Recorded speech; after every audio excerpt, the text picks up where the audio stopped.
Welcome to math की यात्रा online में स्वागत है। दोस्त हम डिस्कस कर रहे थे प्रीवियस ईयर का पेपर। दोस्त आइए सवालों की ओर चलते हैं। देखिए इस सवाल का आंसर दीजिए। देखिए कह रहा है कि यदि वृत्त के व्यास के सिरे, अर्थात पहले अब बात किसकी कर रहा है, एक वृत्त की। वृत्त मतलब दोस्त आप लोग जानते हैं सर्किल का क्या व्यास मतलब डायमीटर की बात कर रहा है। देखिए आप लोग सर्किल जानते हैं, इस तरह सर्किल एक बनाते हैं। देखिए सर्किल है, चलिए सर्किल है, इसका डायमीटर दिया है। डायमीटर मतलब क्या होता है, व्यास। ये इसका डायमीटर है।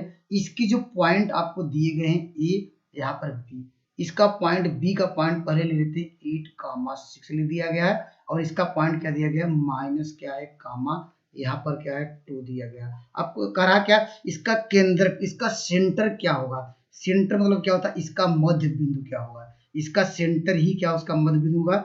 तो मध्य बिंदु कैसे निकालेंगे, तो लिखेंगे x1 प्लस x2/2 और कामा क्या होगा, मानते हैं p इसका क्या है मध्य बिंदु है, तो y1 प्लस y2/2 कर दीजिए। अर्थात क्या होगा -4 प्लस क्या होगा 8/2 करिए, और यहाँ पर कामा क्या होगा, यहाँ पर हो जाएगा 6 प्लस क्या होगा 2/2। अब इसको सॉल्व करेंगे, आंसर क्या मिल जाएगा आपको, यहाँ से 2 मिल जाएगा, यहाँ पर क्या होगा, यहाँ पर 4 मिल जाएगा। ऑप्शन नंबर आपको मिल जाएगा सी। आइए मैं अगले सवाल की ओर बढ़ता हूँ। चलिए अगले सवाल पे चलिए।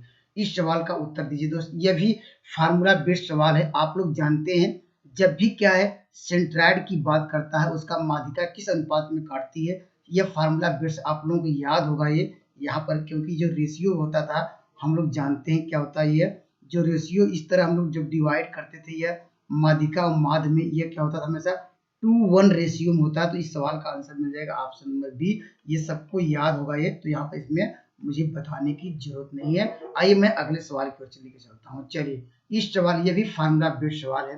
कह रहा यदि P रेखाखंड के AB का जो रेशियो इस अनुपात में काटता है, तो यहाँ पर आपको निकालना है। तो अनुपात, ये भी फार्मूला बेस्ड सवाल है, क्योंकि हम लोग पढ़े हुए हैं जब रेशियो के संबंधी 1 हो और यहाँ पर क्या x1 और x2 दिया हो, तो उसके लिए फार्मूला क्या लिखते थे, ऑप्शन नंबर बी लिखेंगे यहाँ पर। ये भी फार्मूला बेस्ड है, क्योंकि हम लोग इन दोनों को जोड़ा जाता है। नीचे हम लोग क्या है, जो रेशियो m1 m2 को हमेशा क्या करते, ऐड करते थे, जोड़ते थे। तो देखिए जोड़ने में केवल इसी में मिल रहा है। यहाँ पर जो रेशियो है जो दिया गया है, इसमें रेशियो जोड़ा नहीं गया है और इसमें भी नहीं दिया, इसलिए ऑप्शन नंबर आपको मिल जाएगा बी। आइए मैं अगले सवाल की ओर चलता हूँ। चलिए ये भी फार्मूला बेस्ड है।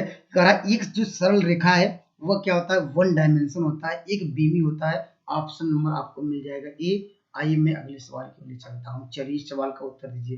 कह रहा यूक्लिड के ग्रंथ द एलिमेंट में कुल कितने साध्य है। ये आपको थ्योरेटिकल है, दोस्तों इसको नोट डाउन कर लीजिए। यहाँ पर 465 होगा। Thank you for watching math की यात्रा online. Please subscribe and like button. धन्यवाद दोस्तों।